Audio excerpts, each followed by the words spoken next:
우리 사도신경으로 신앙 고백하심으로 12월 8일 목요일 새벽 기도회를 시작하도록 하겠습니다. 전능하사 천지를 만드신 하나님 아버지를 내가 믿사오며 그 외아들 우리 주 예수 그리스도를 믿사오니 이는 성령으로 잉태하사 동정녀 마리아에게 나시고 본디오 빌라도에게 고난을 받으사 십자가에 못 박혀 죽으시고 장사한 지 사흘 만에 죽은 자 가운데서 다시 살아나시며 하늘에 오르사 전능하신 하나님 우편에 앉아 계시다가 저리로서 산자와 죽은 자를 심판하러 오시리라. 성령을 믿사오며 거룩한 공예와 성도가 서로 교통하는 것과 죄를 사하여 주시는 것과 몸이 다시 사는 것과 영원히 사는 것을 믿사옵나이다. 아멘. 우리 찬송가 425장 주님의 뜻을 이루소서 우리 같이 찬송하도록 하겠습니다. 찬송가 425장, 이전 토요일 찬송가는 217장 찬송입니다.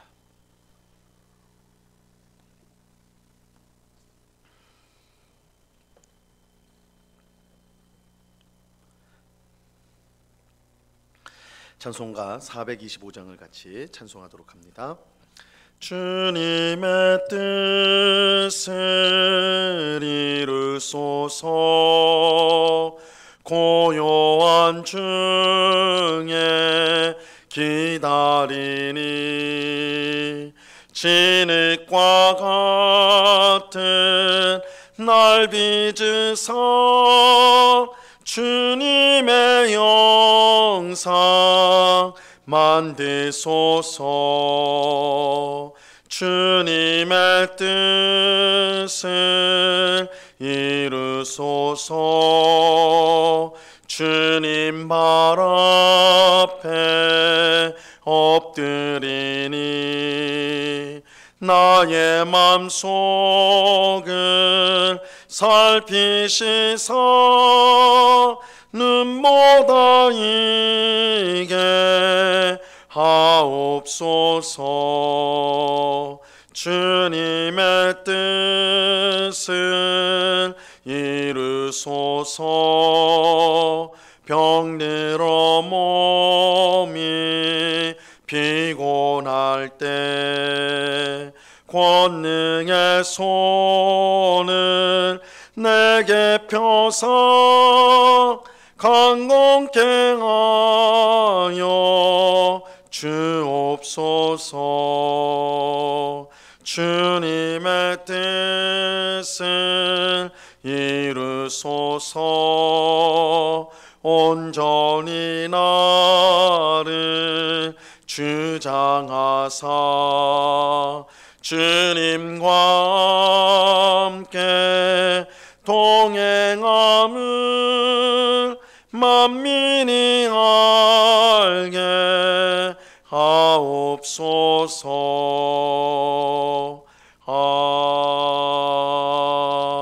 아멘. 같이 기도하겠습니다. 참 좋으신 아버지 하나님, 감사합니다. 이 새벽에도 우리를 은혜 가운데 불러주셔서 찬송하며 기도하며 주의 말씀을 듣는 귀한 은혜를 베풀어 주심을 감사합니다. 광야에서 이스라엘 백성들이 매일 새벽 만나를 거두어 먹었듯이 이 새벽에도 하나님이 주시는 귀한 말씀으로 은혜로 우리가 힘있게 살아가는 그런 힘을 얻는 복된 시간이 될 수 있도록 역사하여 주시옵소서. 아버지 하나님, 에녹이 하나님과 300년을 동행하며 주님 앞에 살았던 것처럼 우리 또한 주님과 동행하는 삶을 날마다 살아갈 수 있도록 도와 주시옵소서. 하나님이 기뻐하시는 일들에 우리가 순종하게 하옵시고 하나님이 미워하는 일들을 우리 또한 미워하고 멀리할 수 있도록 저희의 심령을 붙잡아 주시옵소서. 세상의 헛된 영광과 헛된 것들에 우리의 소망을 두지 않고 그것들을 욕심을 부리지 않고 언제나 하나님의 나라와 또한 하나님의 영광을 우리가 사모하며 소망하며 이 땅을 순례자로서 살아가는 저희들이 다 되게 하여 주시옵소서. 하나님 안에 있는 참된 평안, 하나님 안에 있는 참된 안식과 참된 기쁨을 늘 풍성히 누리며 하나님께 감사하며 살아가는 우리의 삶이 되도록 주님 주장하여 주시옵소서. 이 시간 주의 말씀을 듣고자 합니다. 성령 하나님께서 밝히 조명하여 주사 주의 말씀의 뜻을 깨닫게 하옵시고, 이 말씀이 우리에게 굳센 믿음을 주어 오늘도 믿음으로 승리하며 살아가는 저희 모두가 되도록 주장하여 주시옵소서. 감사와 찬송을 주께 드리오며 예수 그리스도 이름으로 기도드리옵나이다. 아멘. 우리 하나님 말씀을 다 같이 봅니다. 마태복음 27장 11절로 14절까지의 말씀을 다 같이 보도록 하겠습니다. 마태복음 27장 11절로 14절까지의 말씀입니다.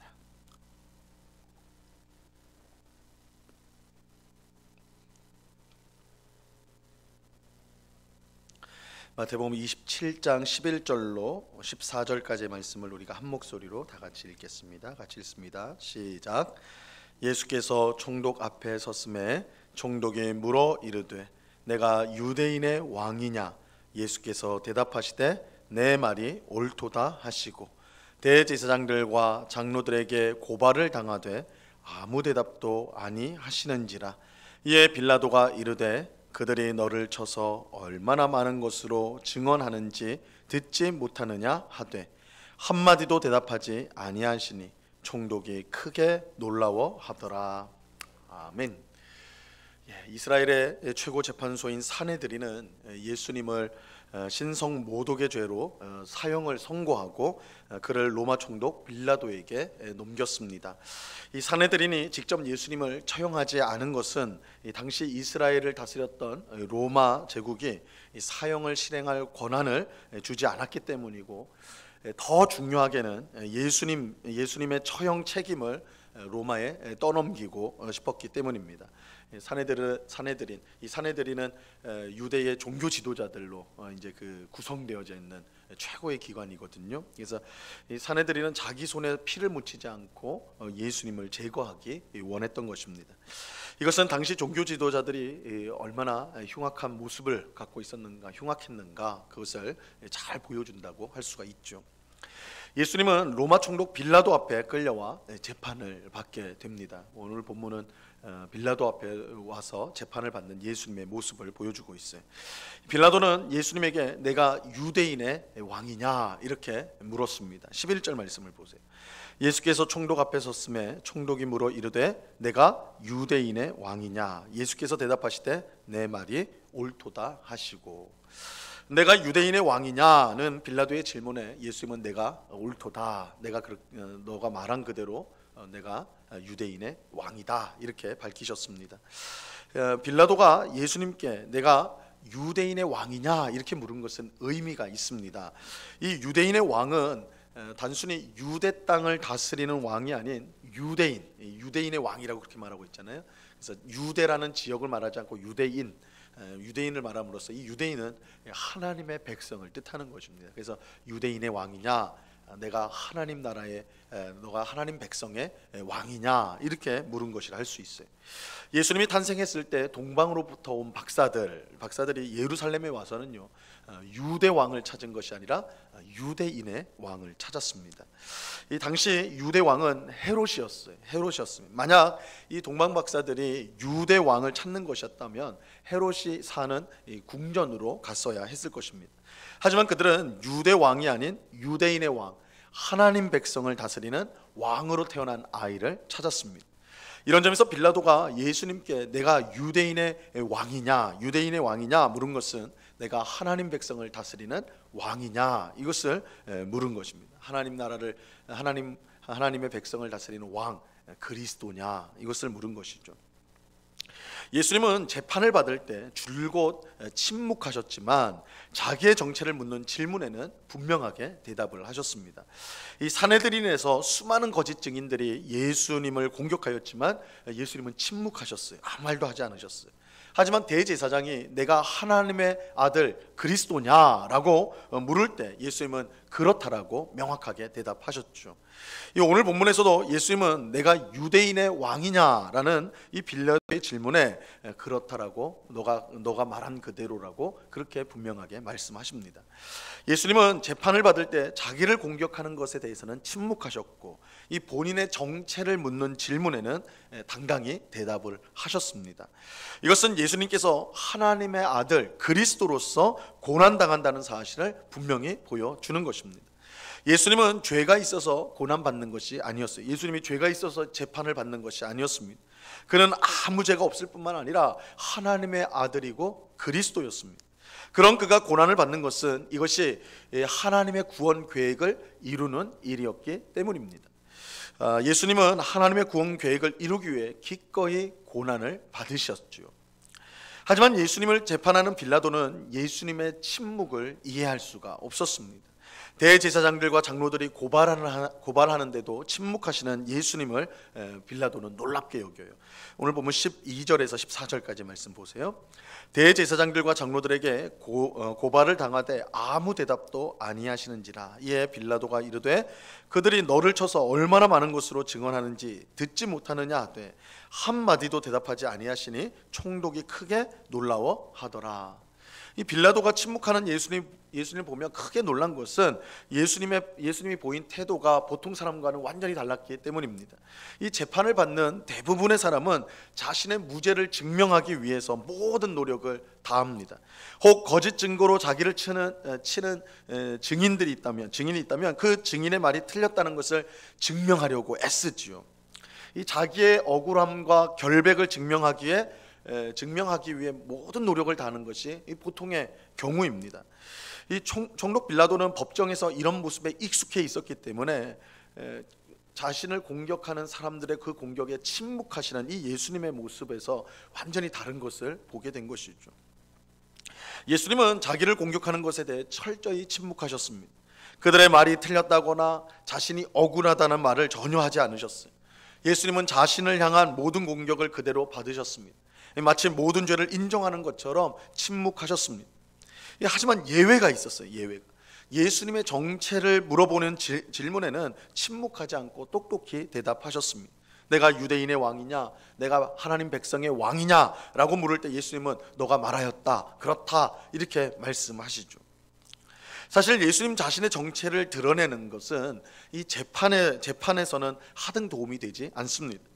이 스스로 유대인의 왕이라고 주장하는 사람을 로마 총독이 좋게 볼 리가 없기 때문입니다.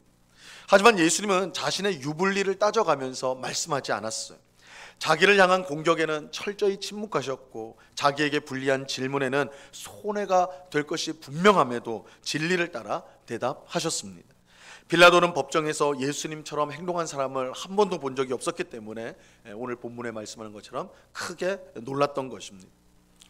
우리는 예수님께서 이처럼 행동하신 것이 철저히 하나님의 뜻에 순종하기 위해서라는 사실을 기억해야 합니다. 예수님은 얼마든지 자기를 향한 거짓 증거를 반박하실 수가 있었어요.